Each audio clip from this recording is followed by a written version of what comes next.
നമസ്കാരം. വീട് നിർമ്മാണം പാതി വഴിയിൽ ഉപേക്ഷിച്ച് കടന്നുകളഞ്ഞ കരാറുകാരന് 73,000 രൂപ പിഴ ചുമത്തി ഉപഭോക്തൃ കോടതി. കരാർ ഏറ്റെടുത്തതിനു ശേഷം വീട് നിർമ്മാണം പൂർത്തിയാക്കാതിരുന്ന എതിർകക്ഷിയുടെ നടപടി സേവനത്തിലെ ന്യൂനതയും അധാർമികമായ വ്യാപാര രീതിയാണെന്ന് എറണാകുളം ജില്ലാ ഉപഭോക്തൃ തർക്കപരിഹാര കോടതി വ്യക്തമാക്കി. എറണാകുളം കൂവപ്പാടം സ്വദേശി രാജേശ്വരി സമർപ്പിച്ച പരാതിയിലാണ് കോടതിയുടെ ഉത്തരവ്. പരാതിക്കാരിയുടെ വീടിനോട് ചേർന്ന് ഒരു മുറിയും അടുക്കള ഭാഗവും വലുതാക്കാനായി എറണാകുളം സ്വദേശിയായ കെന്നി ഫെർണാണ്ടസിനെ സമീപിച്ചു.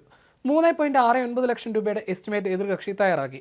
1.10 ലക്ഷം രൂപ പരാതിക്കാരി നിർമ്മാണത്തിനായി എതിർകക്ഷിക്ക് നൽകുകയും ചെയ്തു. എന്നാൽ വീടിന്റെ നിർമ്മാണം പാതി വഴിയിൽ ഉപേക്ഷിച്ച് കടന്നു കളഞ്ഞു എന്നാണ് പരാതിക്കാരി പറയുന്നത്. പല പ്രാവശ്യം ഫോൺ ചെയ്തിട്ടും പോലീസിൽ പരാതി നൽകിയിട്ടും നിർമ്മാണം പൂർത്തിയാക്കാൻ എതിർകക്ഷിയെ കൂട്ടാക്കിയില്ല. തുടർന്ന് വനിതാ കമ്മീഷനിൽ പരാതി സമർപ്പിച്ചപ്പോൾ 35,000 രൂപ എതിർകക്ഷി പലതവണകളായി തിരികെ നൽകി.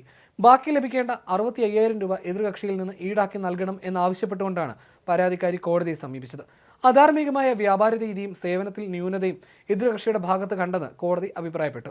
പരാതിക്കാരി അനുഭവിച്ച മനക്ലേശത്തിനും ബുദ്ധിമുട്ടുകൾക്കും എതിർകക്ഷി ഉത്തരവാദിയാണെന്ന് ടി വി ബീനു അധ്യക്ഷനും V Ramachandran, T N Sreevidya എന്നിവർ അംഗങ്ങളായ ബെഞ്ച് വിലയിരുത്തി.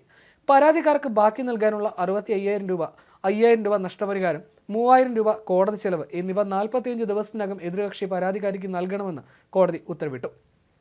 അതേസമയം ഉപഭോക്തൃ തർക്കപരിഹാര കമ്മീഷനുകളുടെ ഉത്തരവുകൾ പരമാവധി മലയാളത്തിൽ പുറപ്പെടുവിക്കുന്നത് സാധാരണക്കാർക്ക് ഉപകാരപ്രദമാവുമെന്ന സർക്കാർ നിർദ്ദേശത്തിന്റെ തുടർച്ചയായി കേരളപ്പിറവി ദിനത്തിൽ മലയാളത്തിലാണ് ഉത്തരവ് പുറപ്പെടുവിച്ചത്.